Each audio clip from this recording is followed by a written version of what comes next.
یہ واقعہ ہے حضرت مالک بن دینار اور بادشاہ کی لونڈی کا۔ ایک مرتبہ راستے میں ایک باندی ایسے جلو جلال کے ساتھ جا رہی تھی جیسا کہ بادشاہوں کی باندیاں ہوتی ہیں۔ حضرت مالک بن دینار رحمت اللہ علیہ نے فرمایا، اے باندی، تجھے تیرا مالک کیا فروخت کرتا ہے؟ وہ باندی اس فقیر کو سن کر حیران ہو گیا، کہنے لگی، کیا کہا؟ پھر کہو۔ انہوں نے پھر ارشاد فرمایا، کیا تم کو تیرا مالک فروخت کرتا ہے؟ اس نے کہا، اگر وہ فروخت بھی کرے تو کیا تجھ جیسے فقیر مجھ کو خرید سکتا ہے؟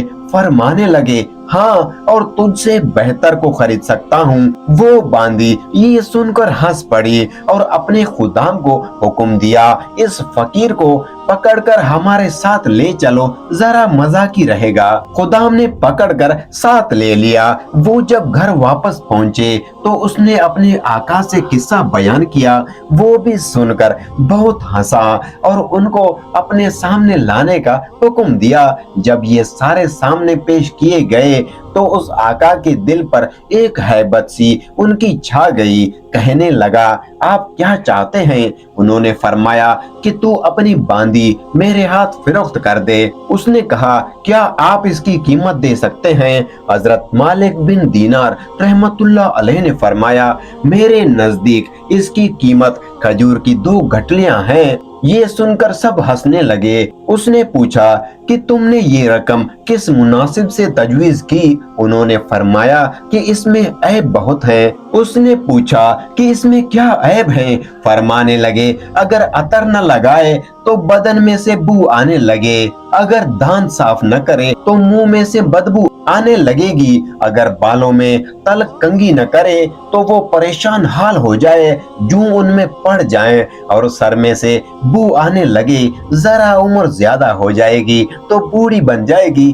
منہ لگانے کے قابل نہ رہے گی، اس کو آتا ہے پیشاب پاخانہ، یہ کرتی ہے، ہر قسم کی گندگیاں، دھوک سنگرال، ناک کے چوہے وغیرہ اس میں سے نکلتے ہیں، ہم رنگ مصیبتیں جس کو پیش آتی ہیں، خود غرض کتنی کی محض اپنے فرض کی وجہ سے تجھ سے محبت ظاہر کرتی ہے، محض ان سب کی راحت و آرام کی وجہ سے تجھ سے الفت جتاتی ہے، آج کوئی تکلیف تجھ سے ان کو کوئی پہنچائے، ساری محبت ختم ہو جائے گی، انتہائی بے وفا، کوئی قول قرار نہ کرے، اس کی ساری محبت جھوٹی ہے، کل کو تیرے بعد کسی دوسرے کے محلوں میں بیٹھے گی، اس سے بھی ایسی محبت کے دعوے کرنے لگے گی، میرے پاس اس سے 1000 درجہ بہتر باندی ہے جو اس سے نہایت کم قیمت میں ہے، وہ کافور کے جوہر سے بنی ہے، مشک اور زعفران کی ملاوٹ سے پیدا کی گئی ہے، اس پر موتی اور نور لپیٹا گیا ہے،